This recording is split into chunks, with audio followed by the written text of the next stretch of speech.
everyone. Here with Andrew Byer and T. Halligan. Today we are starting our podcast, and we're going to be talking about, a variety of different things. Seattle sports, O'Dea sports, and we'll just, go into some other sports and talk about just, the NFL, maybe some NBA news, college sports news. And you can find us on the ISN network, which will be linked where all the O'Dea sports journalism students will be posting their content as well. But we will have an area where you can see our podcasts, and we will be uploading weekly.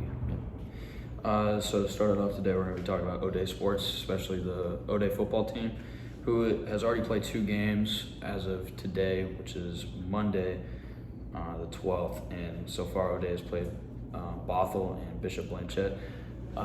We'll go quickly over the Bothell game. O'Dea was down 13-0, and they came back with a 21-13 victory. Jason Brown had 2 touchdowns in the third quarter to kind of, push the Irish 14-13 in the third, and then I think it was Dana in the fourth that scored a passing touchdown to Darian Murrah in the back corner of the end zone. Over the shoulder catch by him. Great redemption, knowing the fact that, he gave up a touchdown on the defensive side of the ball in the first quarter, so you can't really ask any more of him redeeming himself, which put the Irish up, I believe, by 8, and with some good insurance rather than only a 1-point lead, so that's always good to see. And quickly moving on to the Bishop Blanchet game, O'Dea has famously been dominators of Bishop Blanchet. As you can see here, the score is 54-10 as of last Friday. Not much more to say. There wasn't really any errors on offensive or defensive side. The only quarter we didn't score in was the fourth, most likely because we didn't have our starters in, but And you don't want to run up the score, too. yeah, of course, that's never what we want to do. But first quarter is 19-0. Second quarter, we scored 21. They scored 10. But then the third and fourth quarter, we just shut them down. Usually those games turn out pretty well for us. I don't know. What are your guys' take? You guys were there. Yeah, I just think it was like a really dominant game. Jason Brown came out, just looked unstoppable. And I think, for O'Dea, just limiting the penalties is going to be the biggest thing, I think, going forward. Especially on those long runs by Jason, right? That's points on the board that you're taking off. And, just try to play clean, on the blocking game. But other than that, O'Dea was very, very dominant. 100%. You said Jason was unstoppable. The whole offense is really unstoppable. Tucker's catch right at the goal line where he mossed one of their defenders was unbelievable, especially with me being right there in front of the whole student section was pretty great, And like Jeffrey said, it's really the penalties is what it's up to. You're taking away points from Jason or valuable yards, even if he doesn't score from Jason, especially in bigger games. It's something you really got to crack down on, and I think they can look forward to being better at that later in the year for sure. Yeah, right. We only have limited time here, so that'll be it for O'Dea football. There is a cross-country meet, or there was one. Was there one this Saturday, right? There was supposed to be, but it got canceled due to air quality issues up north in Bellingham. Okay. So the next meet will be Friday the 16th at 3:40 at Lower Woodland Park. So be there for that. And the golf team, I think, is supposed to play today. Is that correct? I think so, yeah. I think so. So that'll be it for O'Dea sports. Go catch the golf, or I don't know if you'll see this, but go catch golf matches when you can. Go catch the cross-country matches when you can. And of course, go to the football games. That'll be all for fall sports in O'Dea. Now we'll be moving on to the Seattle Mariners, who just won this series against the Atlanta Braves. And we'll specifically only be talking about last night's game, where we scored twice on 2 solo shots, 2 solo missiles by Gino and Julio. So what's your guys' thoughts on that? I know it's pretty positive, but Yeah, I think it was the Mariners have really been impressive. I think in games where the pitching has folded, in some areas. They've been able to, back it up with good offense, especially like the home run ball. It's not something you're used to seeing from the Mariners. And, Suarez has been on a tear recently. Julio's been Julio this year. Just hitting home runs when needed. And I think Paul Sewald had a quote where he was like, he felt bad that he had given up that 2-run home run to give up the lead. But somebody said that he had saved the Mariners 25 times, and they could back him up one time. The bats could, and Exactly. yeah, I think it was really cool to see that. It's really resiliency and team chemistry is what makes this team special in the end.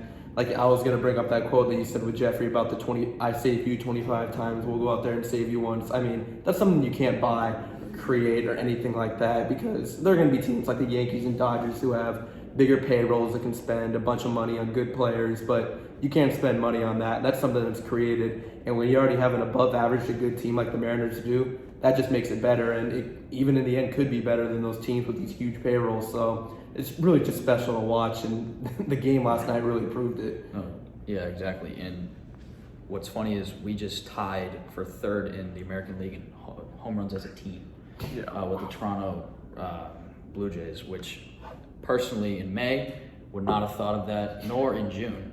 But we have been mashing baseballs. Everybody. That's in the crazy. lineup. J.P. Crawford hit a home run in the 6-4 loss against the Braves in Game 1, but that's basically a 1 in a million chance. I'm over exaggerating, but the Mariners also are fourth in earned run average with a 3.48, and they're behind Houston, the Yankees, and the Braves, which both have an incredible pitching staff. And the Mariners also have 70 quality starts, and that's second in the American League, just behind the Astros. So the Mariners are arguably a top 5 team in the league currently. I don't think it's arguably. I think it's Yeah. currently they are. Well, Yeah, I think they're the fifth Ben best. Verlander has other things to say. 'Cause Don't he's listen to him. Well, he put us at 7th below the Rays. Who Well, first of all, he's biased. he is pretty biased, but Yeah, the Astros are very good. Regardless, Regardless, there's no denying that. No, they're the better team right now. But. so let's just hope that Tuesday and Wednesday we can get one game out of the Padres. We swept them last time at home back in, what was it, early June? July. Sorry. Yeah, but to take 2 games away from a 3-game series with the defending world champions, that is a big yes in terms of our playoff chances. So now we'll be moving on to the Seahawks situation, which they play tonight, Monday Night Football, against Russ's Broncos. Let's ride. So what do we think about it? Geno Smith starting. Our defense, pretty young, good core, leader in the middle, Jordan Brooks taking over Bobby Wagner's spot. I think Cody Barton is also starting, Yeah, he is. taking Jordan Brooks' spot from last year. What are our thoughts? I think the game tonight where is going to be kind of a situation where the Seahawks, they've always performed well in primetime games. Obviously, that was when Russ was on the team, but I think that kind of same recipe I think will happen tonight. It's just a matter of stopping Russ and containing their offense. I think the Seahawks can put up points against the Denver defense. Geno has to stay away from the turnovers, but I do think the Seahawks have a good shot at winning this game. You never know. I 100% agree, and I think the defense is going to come out tougher than a lot of people think. I mean, it is very young, but at the same time, you have a great linebacking core. You have Jordan Brooks, like you mentioned, Cody Barton. You have Uchenna Nwosu, which a lot of people forget came over from the Chargers in free agency. Not to mention, you have a top safety duo, Quandre Diggs and Jamal Adams, to help out the young guys, Kobe Bryant, Tariq Woolen, playing corner. The defenses are going to show out. I think they hold Russell to a limited amount of points, but what I think happens is I think that Geno Smith gets pulled mid-game, Drew Lock comes in against a former team and does well. I'm not 100% sure on who's going to win, but I think that's what will happen. It'll be close, and it'll come down to the wire. I get you. And are we rooting for Russ? Are we booing? I mean, Absolutely not. You're not rooting for him, Jeffrey?